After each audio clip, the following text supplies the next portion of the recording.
नमस्कार प्यारे दोस्तों, जय माता दी, शुभ नवरात्रि। हर बार की तरह आज भी मैं उम्मीद करती हूँ आप अपने परिवार में स्वस्थ और मस्त होंगे। तो दोस्तों, आज मैं माता रानी के नवरात्रों में उनकी कथा आपको सुनाने जा रही हूँ, जो श्रीधर और माता वैष्णो देवी की है। तो सुनिए दोस्तों, बहुत समय पहले बात है, नगरोटा गांव जो कटरा जाते हुए रास्ते में पहला स्टॉप आता है, में वहाँ श्रीधर नाम के एक ब्राह्मण रहते थे।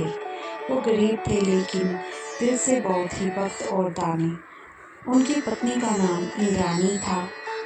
उनकी गरीबी इतनी थी कि घर में अक्सर खाने को भी नहीं होता था, लेकिन फिर भी वो हमेशा दूसरों की सेवा करते रहते थे। तो उनको माता रानी का आशीर्वाद कैसे प्राप्त हुआ, अब मैं आपको विस्तार में सुनाऊंगी। श्रीधर भगवान विष्णु और माता शक्ति के अनन्य भक्त थे। एक दिन उनकी भक्ति और श्रद्धा से प्रसन्न होकर माँ वैष्णो देवी स्वयं कन्या रूप में उनके घर आए। माता ने श्रीधर से कहा, तुम पूरे गांव में मेरा भंडारा आयोजित करो, सभी साधु संतों और गरीबों को बुलाओ। गरीब होने के बावजूद श्रीधर ने माँ की आज्ञा मान ली। उन्होंने जगह जगह निमंत्रण भेजा और नगरोटा से कटरा तक लोगों को बुलाया।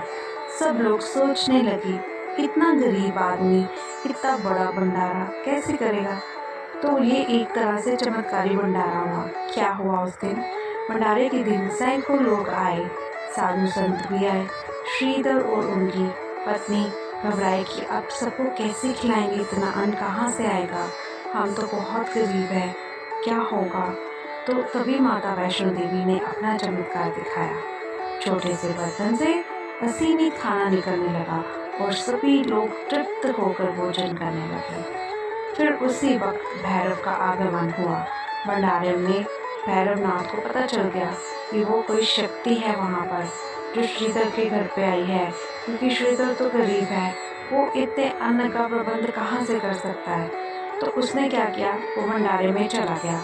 वो माँ की शक्ति पहचान गया और लालच में आकर उन्हें पकड़ना चाहता था। माता ने उसका मार्गदर्शन करने की कोशिश की, लेकिन वह नहीं माना।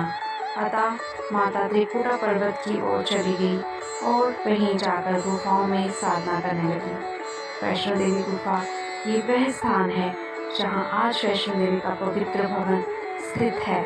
कटरा से ऊपर त्रिकुटा पर्वत पर यहाँ 3 पिंडियाँ हैं, जो महाकाली, माँ सरस्वती, माँ लक्ष्मी के रूप में पूजी जाती है। इससे साथ साथ हमारे भैरवनाथ जी की भी कथा, यानी कि उनके वध की भी बात का जिक्र किया